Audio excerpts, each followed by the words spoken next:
Namungamia Mungu Mwenyezi. Nani ndugu zangu, ya kama nimefanya dhambi tele, kwa mawazo, kwa maneno, kwa matendo, na kwa kuacha mapasho yangu, kweli nimekosa mimi, nimekosa sana.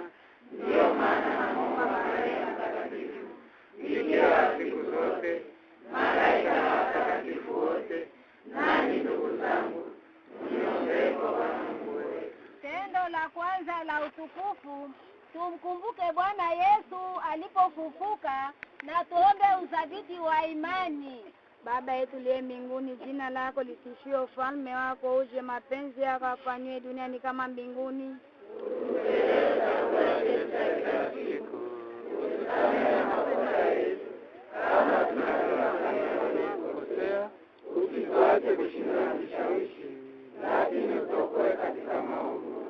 Na kwa mkia Maria umejaliwa neema, Bwana ni nawe, mbarikiwa kuliko wanawake wote, na mbarikiwa mtoto wa tumbo lako Yesu.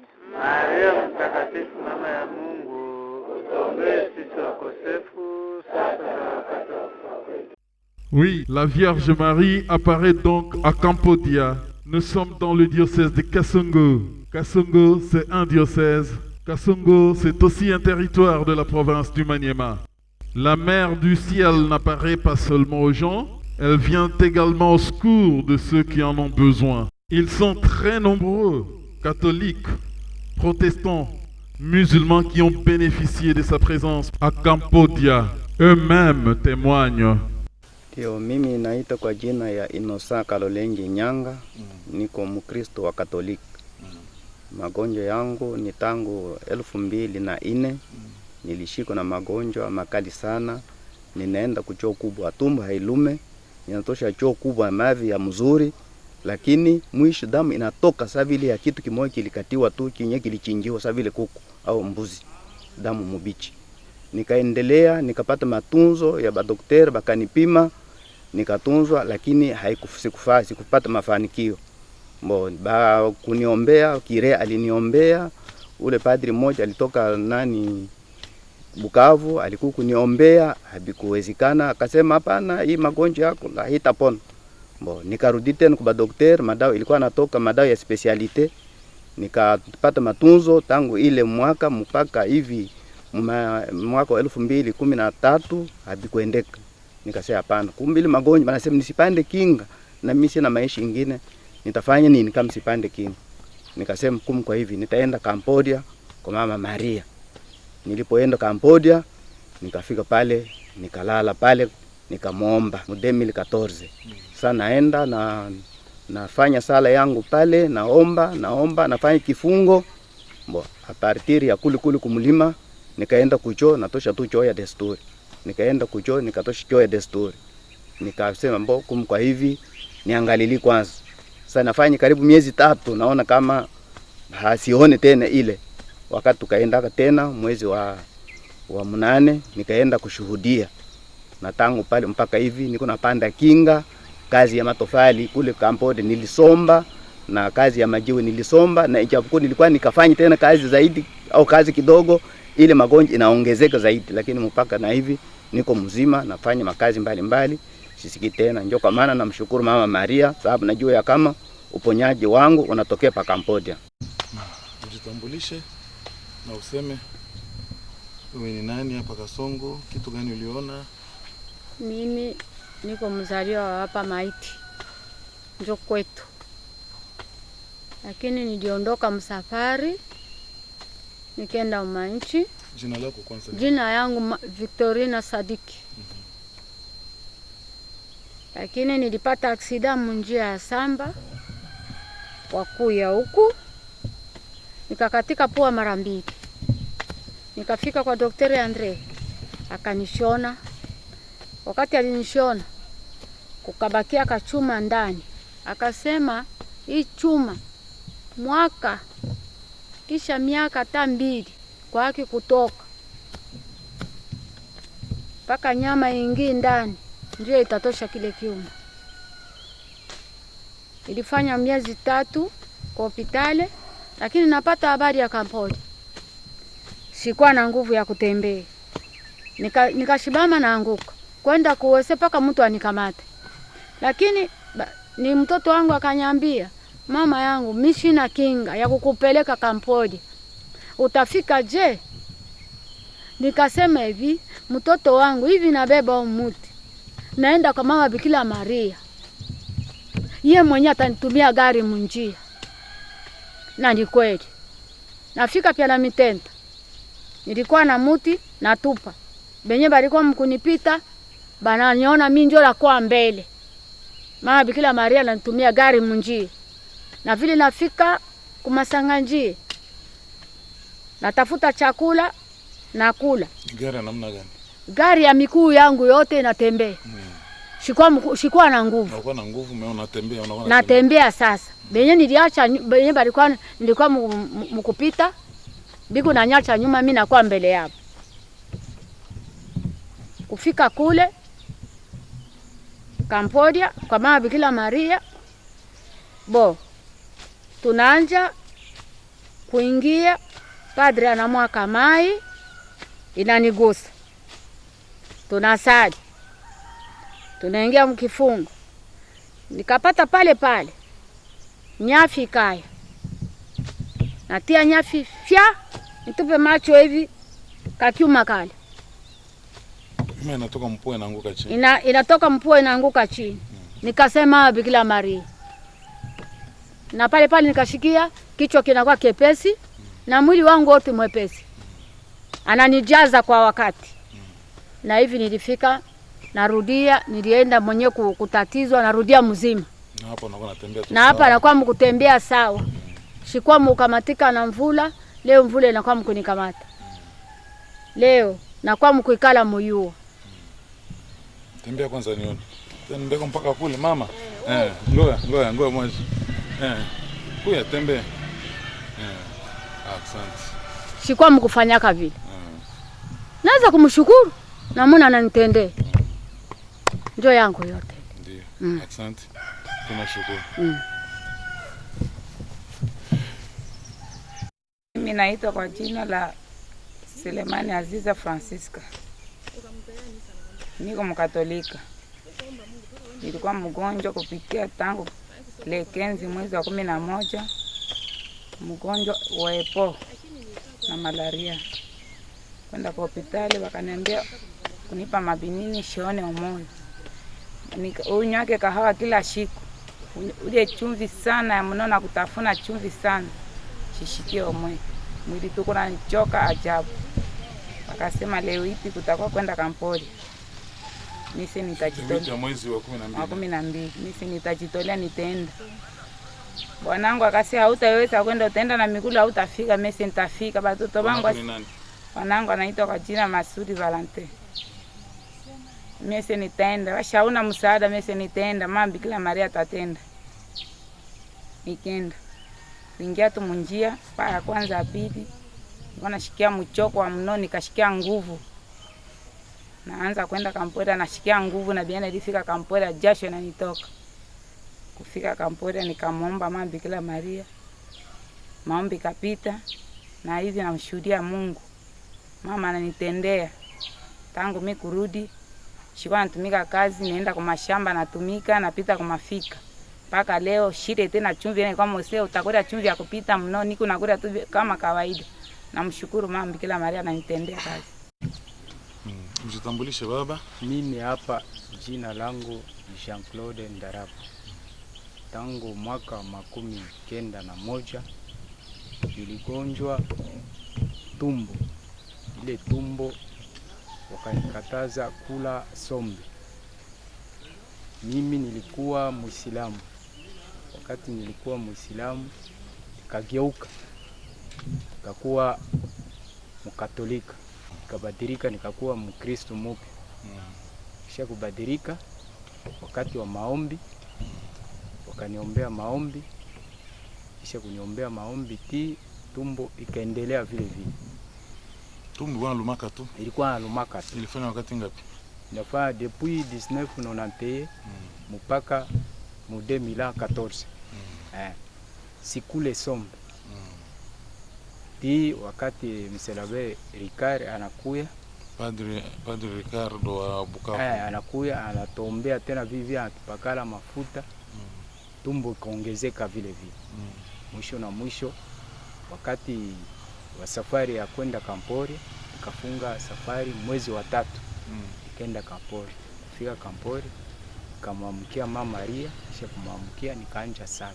Kisha sala ikaisha, tukaanza maombi. Kisha maombi kuisha na sala, nikarudia. Mama Maria akanijibia. Kufika nyumbani, banapiga sombe, nikala, na mpaka hivi nashukuru Mama Maria ananijibia katika magonjwa yangu yote nilikuwa nayo tumboni mwangu. Ndiyo, mimi nimeitwa kwa jina ya Alkaponda Robert Kado. Mimi nimependa kuonyesha muujiza mmoja wa kwanza mimi kuona maisha yangu pale pa mlima wa Kampori. Nilikuwa naenda masafari leme, lakini ile turu moya ndio ilikuwa turu ya kwanza ya mimi kuona muujiza mkubwa pale pa Kampori, pa mlima wa Kampori kwa Mama Maria. Tulienda watu 63, ndio mara ya kwanza kwenda hesabu ya watu wengi kama na vile ilikuwa mwaka wa 2002 au 2002. Tunaenda siku ya kwanza, siku ya pili, siku ya 3 mimi nilikuwa nasimamia kazi ya chakula. Wakati ile chakula inapigwa, mboka ya kula na ile wale na bukari ilikuwa kidogo, iliisha. Wakati tunaanza kuhangaikia majani ya sombe, wale wadada tulikuwa nao wakasema kama twende basi tukachume masombe kwa mashamba ya watu. Nikawaambia hapana, msichume sombe kwa mashamba ya watu, hii kidogo tuko nayo tutie maji mingi, watu watakula vile wenyewe wataenea, na bale abataenea tutarudia vile vile kumugini. Ilitukia muujiza mkubwa sana. Nilikuwa na chungu ya sombe yapata hivi, ilikuwa bukubwa ya chungu. Naona gani chungu ya hii makamo hivi. Ndio chungu tulikuwa nayo yenyewe, ilikuwa sombe ndani.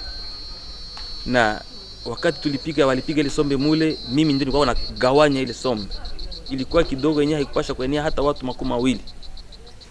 Lakini muujiza wa Mungu, wakati wa kupakula ile sombe, mimi nimwambia Mama Bikira Maria, ni wewe uliendelea kumuomba mwana wako kwa harusi ya Kana akafanya miujiza ya pombe ya divai, basi tunaomba utuongezee isombe kama bitawezekana. Baba, ilikuwa ni muujiza mkubwa. Sombe ile tulitumia watu 63 na sombe ikabakia, ilitoka kuli kumulima mpaka ku 1 kilometre na katedrali ya Kasongo. Watu bakabakia tena pale kwa kumalizia ile sombe yenyewe, ilikuwa kidogo sana. Ilizidishwa kwa muujiza mmoja mkubwa yenyewe, watu wote 63 wakasangaa sana. Na ilikuwa ni muujiza wa kwanza mimi kuona pale pa mlima wa Kampori.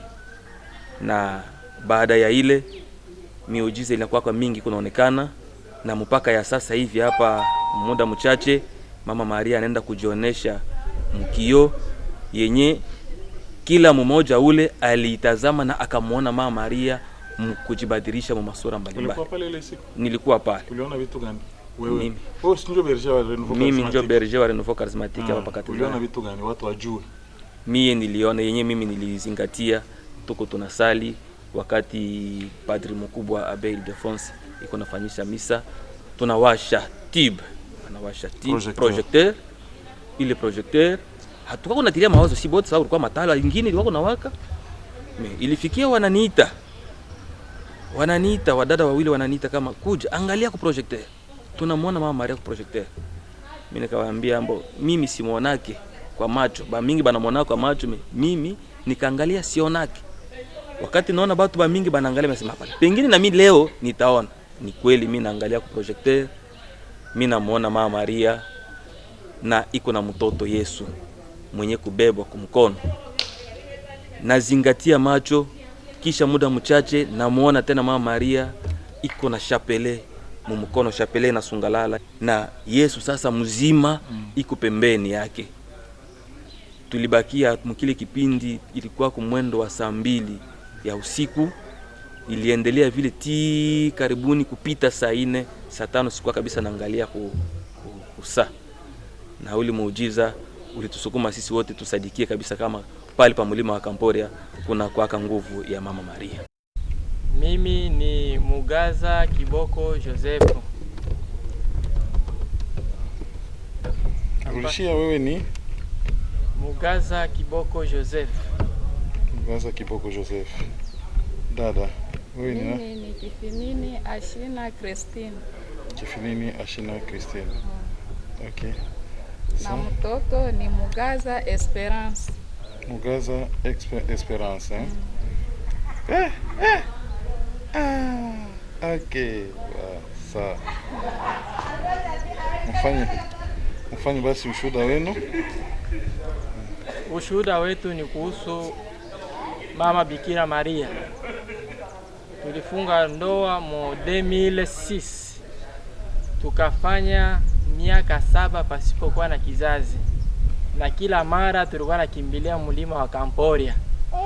Na message ilikuwa natoka kule pa Kamporia ilikuwa tu ni ya kumsifu Mungu. Hitaji yenu ilishakubalika. Kila mara tunapofika kumulima, hata ujumbe fulani ulianza kutoka kusema kama musiinue tena ile hitaji yenye inabakia pale, ni kuanza tu kumsifu Mungu na mtoto wangu Yesu.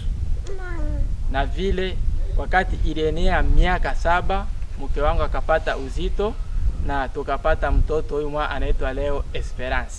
Hiyo jina Esperance haikutokea kwetu. Ni yeye mwenyewe mama alisema wakati mtapata ule mtoto jina mtamuita itakuwa ni Esperance. Na njoo hii jina mpaka leo iko vile. Na ile message mlipata namna gani? Hiyo message tuipata kupitia waombaji. Wakati tunapoenda kule ni waombaji walikuwa wanatushindikiza. Na ni pale yeye peke mama alikuwa anapata muda wa kusema na vile viumbe ambao alichakua. Ndio njia yenye tulipatia hiyo message. Asante. Mama, unaweza kuona kitu kimoja ya kusema? Mimi ya lazima yote ishasemekana. Ya muhimu ni ile tu mama mwenyewe ndio alituletea na mtoto huyu kabisa. Esperance. Na akasema kila mara niko pamoja na mwe. Sawa. Mungu asifiwe. Aksanti, mimi naitwa kwa jina ya Bendera Eugene, niko mwalimu kwa Institut Saint Joseph. Nilipenda kuonyesha ushuhuda wangu juu ya Mama Maria ambaye ananitendea, sababu ningefikia mkufa pasipo kutambua kitu gani kinaniua. Nilipoenda kumulima na hitaji. Ni wakati gani ulienda kumulima? Ilikuwa tulienda na kire mwezi wa kenda. Mimi nilienda na hitaji ya usumbufu wa maisha. Sikuwa natambua kinyekuwa kumwili wangu. Kumbi nilikuwa na shida kubwa ya kutambuka hata ile nye mimi nilikuwa naendea. Kurudia kule nikaona binti moja mwanafunzi wangu anaitwa jina ya Makuburi Notia, ni mwanafunzi wa somo ya 6. Akanieleza kama niende nikapimishe ku ekografi s'il vous plaît ku scanner yenye ilikuwa ya Goma. Mimi nikasema kama sina pesa. Yeye akanieleza kama atanisemea wanipime kwa bure. Kisha nilipoenda kule wakenda kwenda kunipima ku scanner, wakanivumbua kama nilikuwa na sumu mwili wangu. Ile sumu inishafaa miaka 3, sikuwa naijua. Akaanza kuniuliza, "Si unapataka kizunguzungu? Si unasikiaka krampe kumwili? Uko nasikia miguu kupola? Uko nasikia tumbo kuluma?" Akasema ni sumu inishagawia, inafaa mwaka 3 ndani ya mwili wako. Na inishaanza kuharibu damu haitembee tena vilivyo, na mishipa inaanza kukupoleza. Kumbe kwa hivi tuanze kukutunza, na kisha matunzo tutaangalia tena ili sumu kumwili kama itabaki. Mimi nikiona kama ni Mama Maria ambaye alienda kuingia ndani ya ule binti, kwa sababu sijue kitu kani ilimsukuma ule binti ende akanisukume mimi niende nikajitambulishe kwa wale waganga. Njoo hivi niko natambua kama Mama Maria ananitendea maajabu na nitapona kwa msaada wa Mungu. kwa sababu mimi singefika na mkujua, ningekufa na tungekuwa na wazia vitu vingine. Bwana wa maajabu amenitendea makubwa, Bwana wa maajabu amenitendea makubwa, Bwana yu mwema amenitendea makubwa, Bwana yu mwema. Mimi ni mama Rita Amunazo, naitwa zaidi banazoe kuniita mama Emerita Amunazo. Yenye nimekwisha kuona ni mengi, nitashuhudia kidogo tu. Tangu 2000 mpaka leo hii ni mingi sana kila mara tunapoenda. Safari ya yenye niliona ajabu, nilitoka hapa kwangu nikaenda Kamporia. Nilikuwa na kidonda kumoyo wangu kwa kifo ya mtoto wangu. Alifariki Lubumbashi. Mtoto wako? Ndio jina yake. Mtoto wangu Virginie Malu. Alikufa kisha kupata diplome akafariki, na iliniletea kidonda sana. Kuna watoto wangu wanaume na wanawake. Sasa mtoto wangu ule wa kwanza mwanaume mwenyewe anakuwa sasa vile njoo mtoto mkubwa, anabakia Kindu, iko naishi Kindu. Lakini tangu ule dada yake alikufa, sababu Virginie ni mtoto wa pili, yeye njoo alikuwa mtoto wa tatu, lakini hakufika kukilio. Hakufika kukilio, na benye tulisambaza kilio wa ndugu wa mbali walifika, lakini yeye mtoto hakufika kukilio. Kidonda kikaziri tena kuongezeka. Namna gani mtoto hapa Kindu karibu, magari iko nakuya hafiki. Nikawa nasali kila siku, Mama Maria chapeleni, taanza tu nasikia uchungu sana. Namna gani anakosa amuru ya kuuyua, sema nilikuwa na dada yangu anafariki, nifike kwa baba na mama nikawatulize. Sasa kukawa safari ya kwenda Kampori. Nikasema kwa hii safari sitaenda na hitaji mingi, naenda tu habari nitampelekea Mama Maria, huyu mtoto wangu mwanaume afike kukilio kia dada yake. Wakati niko njiani nikapata tena hitaji nyingine ya kusema kama niko naishi na mume wangu, ni animateur pastoral, lakini maisha haikamati mzuri. Nani animateur pastoral nani? Animateur pastoral ni baba Ashile. Baba Ashile. Animateur pastoral anatumika ku CDPSL. Ashile Kasongo. Tangu ane 80 ndio tulianza kazi, tunasomesha watoto kwa magumu. Nikapata ile wazo ya kusema hapana, napeleka hitaji kwa Mama Maria kwa ajili ya ule mtoto wangu mwanaume Augustin Kasongo afike kukilio, na hitaji ya pili hii yenye napata munjia niende nikamwambie Mama Maria anitafutie kazi. Nilikuwa mwalimu, kazi niliacha, hapa maisha inakuwa nguvu. Tukapanda na wengine wa Renouveau. Wakati tulipanda kule tukaanza kusali, muinue mahitaji yenu, tunainua wakati mmoja hivi nikajisikia uchungu sana mumoyo. Nikalia kwa uchungu, mama yangu, Mama Maria, we njoo muombezi, sauti yako njoo iko nasikilika, maombi yako inasikilika sana kwa mwana wako. Hii safari nisirudie kama si afanyikiwa na si abarikiwa na kupata amani kumoyo, sababu ilikuwa inaisha kwa vidonda. Ile siku ikapita, tulienda kwa siku 3. Siku ya pili nastuka tu nasikia moto chini ya mlima. Hatukujua kama ni nani mwenye kupanda kule, na mwenye nilikuwa naombea asema hakuya kukilio, njoo ule mtoto wangu. Kumstuka ye huyu anachomoka, kisha mwaka mzima na nusu alikuwa hayafika kukilio, anachomoka na moto.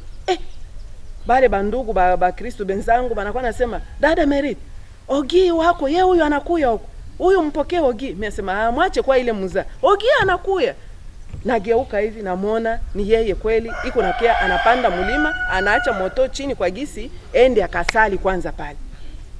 Manake nilipatwa na furaha kumpokea pale, wala sikumpokea, nikamwacha kwa anaenda na yeye anapiga magoti anasali, kisha anasimama tunayambilia.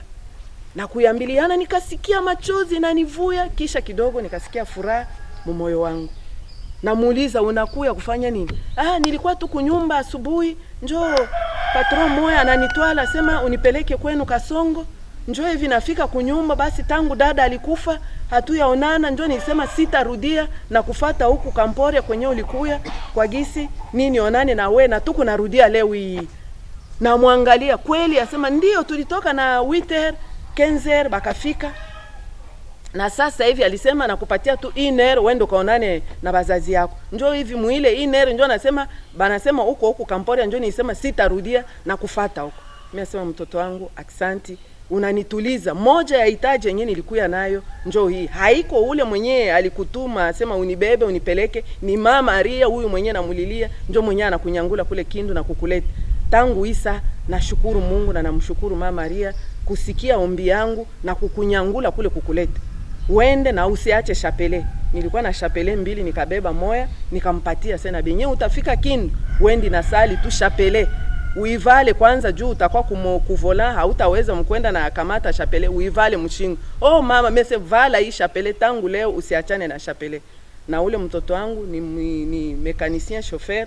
Ukaangalia mule mugare yake toujours chapele njoo anakuwa naye. A partir ya ile yenyewe nilimpatia haiyapotee iko naye. Na hitaji ya pili yenyewe nilienda nayo ilikuwa ya kazi. Kazi nikaipata kwa rafla. Care International ilikuwa na kamata bafanya kazi, kukamata ma association locale yenye tuko nayo hapa. Jamais mimi sikuwaka cible hata siku moja. Lakini ile hitaji yenyewe nilienda nayo kisha kujibiwa kwa rafla ya mtoto wangu pale kurudia mwezi wengine unakuya sema tuko na lazima ya kubeba ma association feminine. Na mie ndiko nasimamia association moja inaitwa Mwanadamu Mwenye Busara. Gisi yenyewe nilipita kuile nani yenyewe ilifanyika pale, naona ni yeye mama Maria tu ndio mwenyewe alipenda kupanguza machozi yangu. Na hivi ni ajabu iko nafanyika kule, na mpaka leo na sadiki mama Maria iko pale, iko nasaidia watu wanaomkimbilia na maombezi yake iko na tusaidia hapa kwetu Kasongo. Yeah. Na tutaziri kumtangaza kwa wale wenye hawaya mtambu. Watamjua na wataona mamerveille yake anayofanya. Asante. Les gens racontent que les apparitions de la Vierge Marie à Cambodia ont commencé depuis 1959, quelques mois seulement avant l'indépendance. Aujourd'hui, avancé en âge, ces premiers voyants restituent les faits.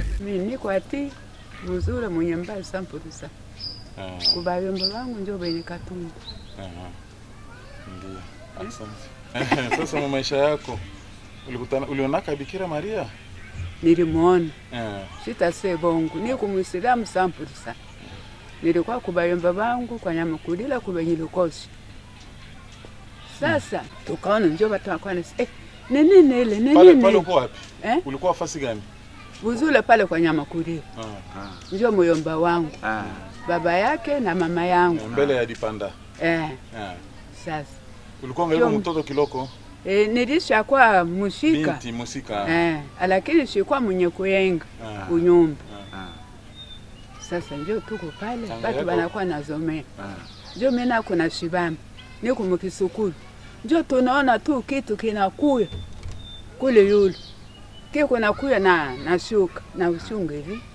Sasa ingekuwa yenye kukatiwa huko, mungeona. Sasa iko hivi. Mpaka chini. Mpaka chini. Hiyo kitu biko nakuya. Muone si bote tunakuwa naangalia pale. Iko nakuya na shuka. Pole iko nakuya na shuka. Iko nakuya na shuka. Niko naona na macho yangu mbili. Unashika. Mkuya na shuka pole. Na byeupe mpaka chini.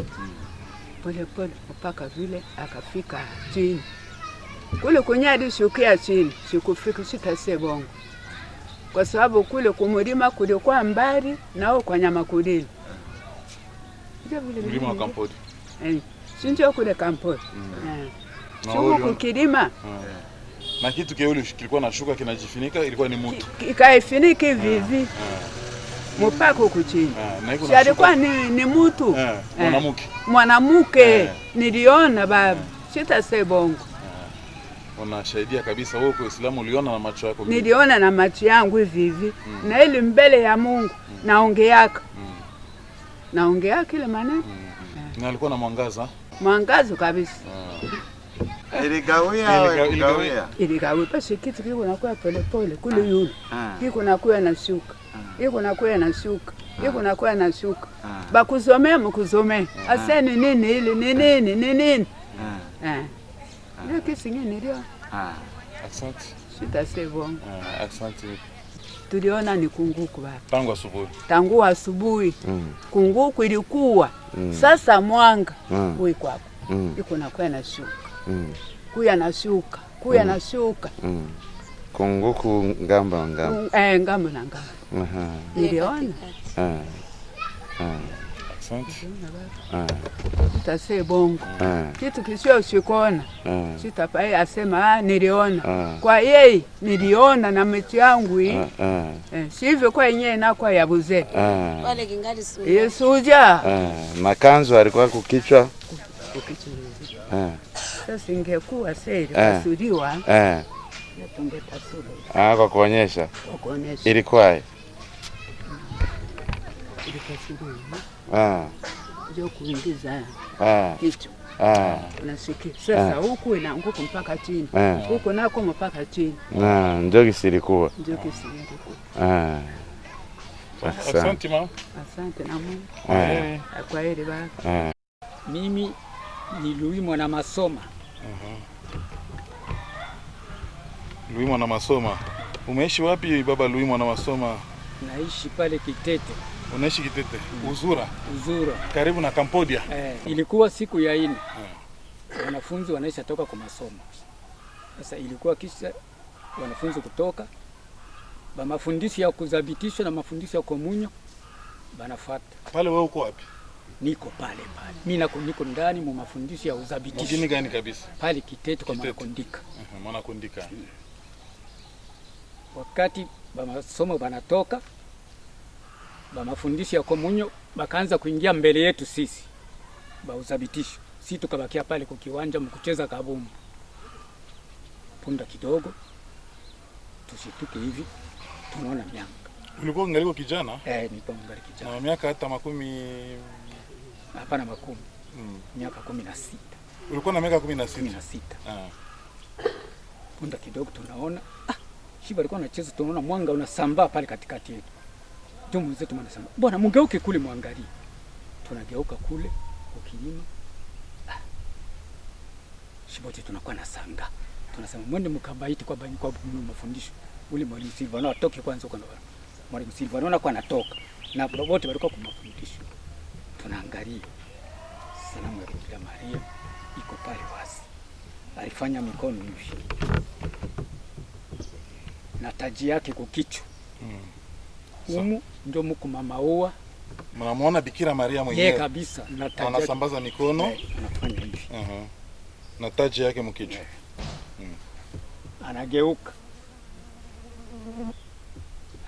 Atuangalie mara mbili juu ya mungaro ni mno. Ndio. Anageuka. Mwisho akamalizia mkono ushoto. Iko na shapele iko mpaka chini, kanzo ya lumajifu iko kwenye kusambara kabisa. Shivoti tunakuwa kimya. Na vile mianga. Miti yote ilikuwa chini, ilikuwa yulu kabisa hivi kama maua. Yote ilitelemusha chini. Kisha sanamu kufutika, miti karudia vile ilikuwa. Ni bila Silvestre Mwanambuyu. Ninakaa Kabanda. Kalema kuli. Kabanda ni wapi baba? Benye Buhushi. Benye Buhushi. Kwa. Benye Buhushi ndio kwangu. Ninakaa pale. Ile mwaka 15 na mwaka 1959 nilikuwa kijana. Ningali kijana. Na niko naoa Lupasa mwenzake na yeye ule anatoka kusema hapa. Niko naoana pale. Wakati niko naoana pale kweli kuna distance. Kisha kutoka mwile bakanipasha habari. Nikaya pale sema hapana kitu naona huko. Mnaona nini? Asema mwangaza wa ajabu. Ule mchumba wangu Luiza anasema sisi tulikuwa kwa mafundisho kwa fikara ya siku ya 4 kama vile desturi na mwalimu Crispin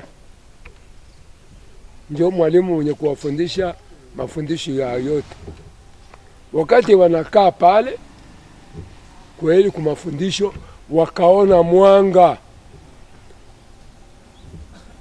na ushungi na mviringo kama vile sendire ile. Wakaona kitu pale ndani. Mwanga ukaingia mpaka pale kuile kanisa. Hata na leo pale kwake kuku ile fondasio ya kanisa. Ndio walikuwa ndani. Wakatoka wakasanga wale wote walikuwa pale, hata mwingine mzima huko Mwanakundika watu wakawa wenye kusanga na kusema watu wakasema ni nini hii? Nini hii? Kunatoka ajabu gani? Ni maasili yetu. Wakaanza kuamkia kama vile asili, lakini wale waumini walikuwa ndani ya kanisa wakasema hii sisi tunaona sura ya mama Bikira Maria anakuwa na ushungi wa rangi hii wa jaune upo kwa kichwa. Mwanga ukatoka pale ukakata mpaka karibu ya ule baba kule ngambo yabo ya wageni. Kisha kutoka pale kukanisa mwanga ulikata pale ukavuka mpaka ngambo ya bahari. Watu wakazomea wakasanga. Na kisha siku kidogo kumwita padri mkubwa Edgar, wakati tena sisi mimi mwenye kusema pamoja na wengine na bakina Remo Masudi, bakina Richard Katubia. Tukapanda. Tunamkumbuka leo kwa amekisha kufa. Tukapanda mlimani ndio kuanza sasa sala pale na mambo mbalimbali tulikuwa tunaona. Na leo mambo ile iko natukia. Ndio penye mimi nilionea pale. Asante sana baba. Mungu asifiwe.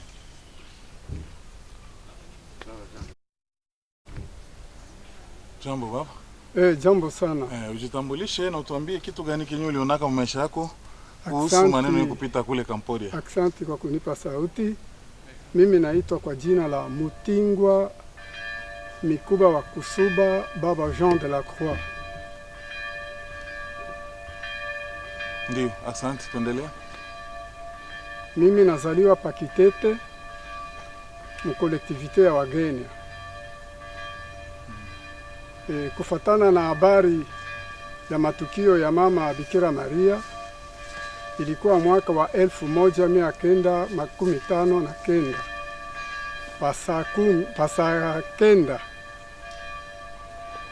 Saa kenda mkifransa tunaita ni ndio 15 heures. Ilikuwa jeudi le 10. Bon. Mwezi wa kenda. Kwa kweli kabisa ilikuwa kama vile matukio makubwa sana. Unajua ngambo ya bahari na pale Cambodia bila kuwa na maji kati tunaweza kuhesabia kilomita 4 ikiwezekana. Kwa kuona kama mulima huko wenye kuinuka sana, huko naonekana tu sawa vile tuko karibu nao. Alafu ni pale mzozo ukatukia. Kisha kutukia mzozo ilikuwa tunaba muangalie Cambodia. Kwa kweli tulipoangalia Cambodia tukaona sura ya mama Bikira Maria. Wakati ule nilikuwa bado sijakuwa muimani Katolika. Niliona tu vile. Ulikuwa muimani gani baba? Nilikuwa Muislamu. Ulikuwa jamaa Islamu. Okay. Alafu hivi sasa ndio na confirme kweli kama alikuwa ni mama Bikira Maria, sababu alitoka kama vile wakati alipata ujumbe kwa malaika Gabriel. Anasambaza mikono vile. Anasambaza mikono na kumikono yake kukatokea mwangaza. Na ule mwangaza ukafanya njia kubwa sana. Ngambo ya kwetu tuliona barabara kubwa sana yenye kungara tangu mlima mpaka mkanisa ile yenye kwa pale ile anaita Kitete kubenye Kisumba.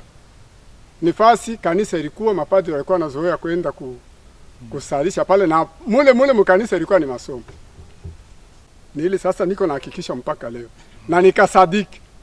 Nikasema kweli mama Bikira Maria alishuka mlima wa Cambodia. Asante baba. Mungu asifiwe na tunashukuru sana kwa mambo mbalimbali mnatujulisha. Kwani sisi wakati ule tulikuwa tuyakuwa. Hamjazaliwa bado. Asante sana. Asante. Mungu akubariki. Asante sana. Je m'appelle Penemayenge Mwanakasongo Jacques. Je suis médecin et chef de chefferie de Wazula dans le territoire de Kasongo, province d'Ibanima. Je suis chef de cette chefferie où se trouve la montagne de Cambodia, où la Vierge Marie apparaît. Et nous sommes témoins, nous avons été témoins de l'apparition de la Vierge Marie. Nous savons décrire.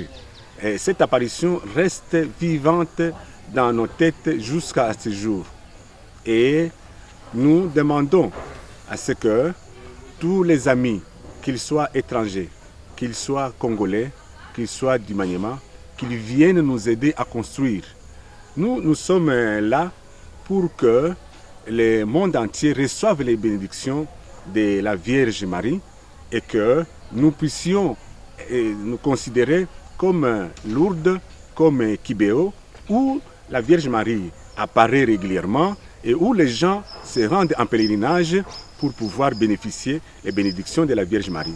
Et ça doit être autant pour Campodia, dans la chefferie de Ouazoula, et seulement nous sommes bloqués, nous n'avons pas de structure pour pouvoir accueillir les pèlerins qui viennent. Et nous demandons à ce que tous ceux qui nous suivent à travers ces petits films, pour qu'ils viennent nous aider à construire avec nous donc, les structures nécessaires pour pouvoir recevoir, accueillir les pèlerins qui viennent de partout. Donc, Ouazoula, Campodia, c'est une surface de Ouazoula, mais qui accueille tout le monde. Nous ne pouvons pas faire des restrictions. Nous sommes les bras ouverts pour accueillir tout chrétien qui reconnaît que la Vierge Marie, c'est notre maman, c'est la maman de tout le monde, et que c'est elle qui nous donne des bénédictions. Donc, nous appelons tout le monde à venir à Campodia, nous appelons tout le monde à venir faire son pèlerinage, et que nous sommes ouverts pour recevoir tout le monde. Mais seulement, nous demandons à ceux qui ont des moyens, qu'ils nous aident à construire Campodia pour que les structures d'accueil soient dignes de la Vierge Marie. Et je vous remercie. Okay. Unaweza kuwa na kitu kimoja Mswahili? Ndiyo. Sisi tunasimama hapa, sisi ni sultani wakuu wa chefferie ya Ouazoula. Na tunafasiria kama Mama Maria alikuwa anaonekana na anaendelea kuonekana tangu mwaka wa 1959. Tulikuwa pale wakati Pere Edgar alipita kumugini wetu Kahonda, akamulomba Sultani Pine Mayenge, akamwambia Bikira Maria anatoka kule Campodia, tunaweza kwenda. Sultani alikuwa Muislamu sana, akasema no, watoto na wakubwa wengine wakaenda. Mimi nilikuwa mjuzi, nilikuwa natafuta kujua na kuona, nikaenda na mie na 1959 ile kwa kusema nikahudhuria. Tuliona kweli Mama Bikira Maria anafungula njia kutoka tangu kilima ya Campodia. Njia ilikuwa wazi mpaka kuparoase ya Mwanakundika. Njia ilionekana na maua ilikuwa kushoto na kuume ya njia. Njia ilikuwa na changalawe, kitu kinyi hakikuwa kina existe pale. Tukaona ni maajabu sana, na mpaka leo Mama Bikira Maria iko anaendelea kuonekana na kufanya miujiza, namna ya miujiza, namna ya kuweza kusaidia Mkristo wote na mtu wote quelque soit dini yake. Tunasikia hata Waislamu wengi wamepona pale. Ndio, tunaona Waislamu. Unajua Kasongo kuna Waislamu wengi na Wakristo, na Waislamu wanakwenda kutafuta matunzo kwa Mama Bikira Maria na wanapona. Mama Bikira Maria hachague kama inafaa tu mtu akuwe Mkristo yeyote, akakuwa Mkatolika, akakuwa Mprotestanti, akakuwa Muislamu, anakwenda na anapata tuzo ya namna yake ya kipimo Kenya anamsadikia Mama Bikira Maria, na magonjwa yake itapita na maproblemu yake itapita. Kwa ndugu wa Kasongo na wale wote wenyewe watapenda kuja huko Campodia. Tunaomba wa ndugu wote waje Campodia. Mwenye kuwa na magumu yoyote ya mwili, ya maisha, afiki Campodia. Tuna sisi na alama kubwa sana kama Mama Bikira Maria anasaidia kila mtu. Hakuna, usipate hofu ya kufika Campodia. Kuja ndugu, wende kule. Tunaomba wa ndugu wenye kuwa na namna watusaidie kujenga. Watusaidie kujenga Campodia ifike sawa vile Lourdes, Campodia ifike sawa vile Kibeo, kwa jinsi tukui napokea. Tupokee, watu hawezi kuwa nalala nje.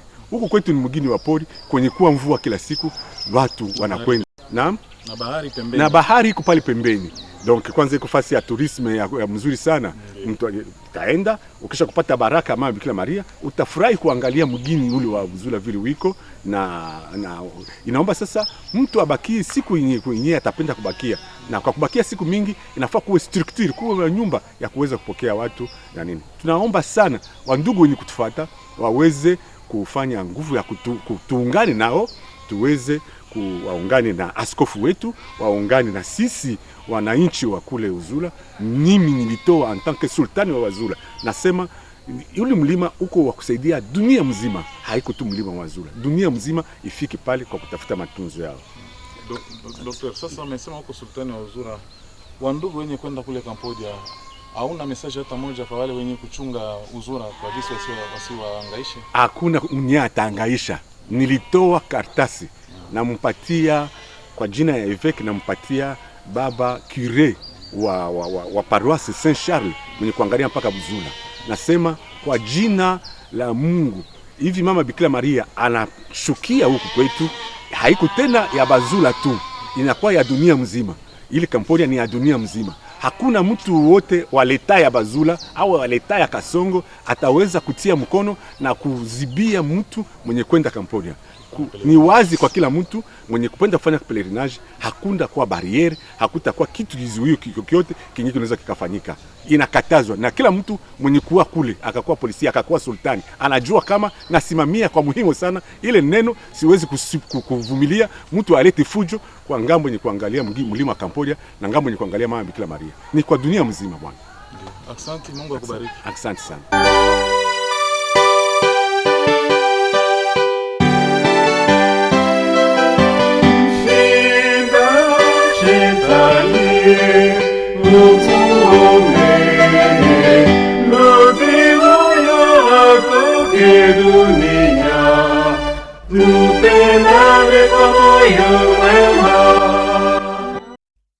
À suivre